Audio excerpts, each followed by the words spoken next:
Situasi di ibu kota Israel, Tel Aviv, memanas usai undang-undang terbaru tentang perubahan usia wajib militer di negara tersebut disahkan. Warga Israel mengamuk mendatangi rumah Perdana Menteri Benjamin Netanyahu sambil melemparkan granat. Dilansir Tribun News, Senin 1 Juli 2024, peristiwa itu terjadi setelah sebelumnya puluhan ribu massa juga mendemo rumah Netanyahu. Mereka memprotes undang-undang kebijakan wajib militer bagi pelajar seminari Yahudi ultra-ortodoks di Yerusalem. Para pelajar tersebut menolak bergabung dalam perekrutan militer Israel. Massa juga menolak adanya perubahan usia wamil bagi pelajar Israel dari 26 tahun kini turun menjadi 21 tahun. Selain itu, massa juga melakukan serangan ke Menteri Perumahan Israel, Yitzhak Goldknopf, melempari mobilnya dengan batu. Sayap militer Hamas Brigade Al-Qassam menunjukkan video pejuangnya bersantai sebelum menyerang tentara Israel di Sujaiyah, kota Gaza. Dalam video yang dibagikan di Telegramnya Senin 1 Juli 2024, pejuang Al-Qassam tampak menaiki ayunan anak-anak, sementara yang lainnya duduk bersantai. Hingga kemudian pada cuplikan lain, pejuang Brigade Al-Qassam menyerang IDF dengan granat berpeluncur roket.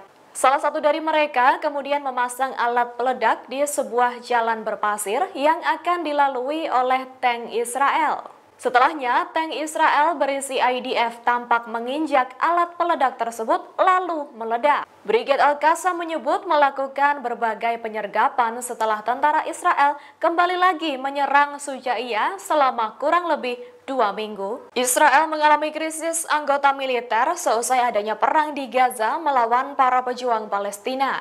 Terbaru, Channel 12 Israel melaporkan ada ratusan perwira Israel mundur dari jabatan karena tak mau ikut berperang di Gaza.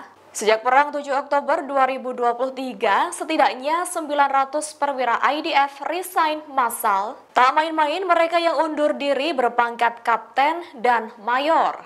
Para perwira IDF tersebut meminta peninjauan kembali pelepasan kontrak mereka, mengingatkan soal kontribusi besar di perang Gaza. Mereka juga merasa kurang dihargai dan didelegitimasi oleh masyarakat Israel serta beberapa politisi Zionis. Kelompok pejuang Jihad Islam Palestina atau PIJ menembakkan rentetan roket ke Israel Senin 1 Juli 2024. Serangan itu dilancarkan karena tank-tank Israel terus bergerak maju lebih dalam ke beberapa wilayah di Gaza. Meski begitu, Israel mengklaim serangan 20 roket PIJ tersebut tidak menimbulkan korban jiwa. Adapun sebelumnya, penduduk di beberapa lingkungan di Timur Khan Yunis, selatan Gaza, mengatakan mereka telah menerima pesan audio dari nomor telepon Israel. Hal itu berisi perintah agar mereka segera meninggalkan rumah karena akan ada serangan roket. Peringatan itu juga disampaikan juru bicara militer Israel, Avichai Adrai, di akun media sosial X-nya. Perdana Menteri Israel Benjamin Netanyahu mengklaim pasukannya sudah hampir berhasil melenyapkan Hamas di Gaza. Klaim itu muncul setelah Netanyahu mengunjungi divisi Gaza yang berperang melawan Hamas. Netanyahu kemudian bersumpah akan mencapai tujuannya dalam perang melawan Hamas. Seperti diketahui, tujuan utama Netanyahu adalah memulangkan sandera dari Gaza dan melenyapkan kemampuan militer serta pemerintahan Hamas. Adapun meski Netanyahu masih menentang kekuasaan Otoritas Palestina atau PA atas wilayah Gaza, ia tidak memungkiri jika pegawai PA tingkat rendah dapat mengelola jalur Gaza pasca perang. Padahal diketahui selama berbulan-bulan Netanyahu telah mengerahkan lembaga keamanan untuk tidak memasukkan PA dalam rencana apapun untuk pengelolaan Gaza pasca perang. Pengawasan publik atas bantuan militer ke Israel semakin meningkat sejak perang di Gaza pecah pada 7 Oktober 2023. Diketahui sejumlah negara telah memasok persenjataan ke Israel dan peralatan militer senilai ratusan juta dolar. Inilah deretan negara yang masih memasok senjata untuk Israel versi to the point.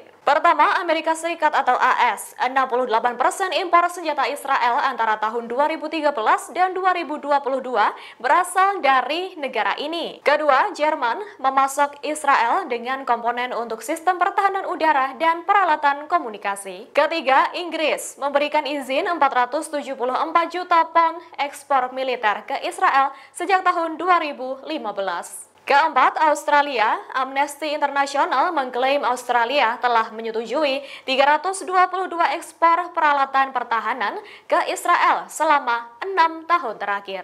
Download Tribun X sekarang, menghadirkan lokal menjadi Indonesia.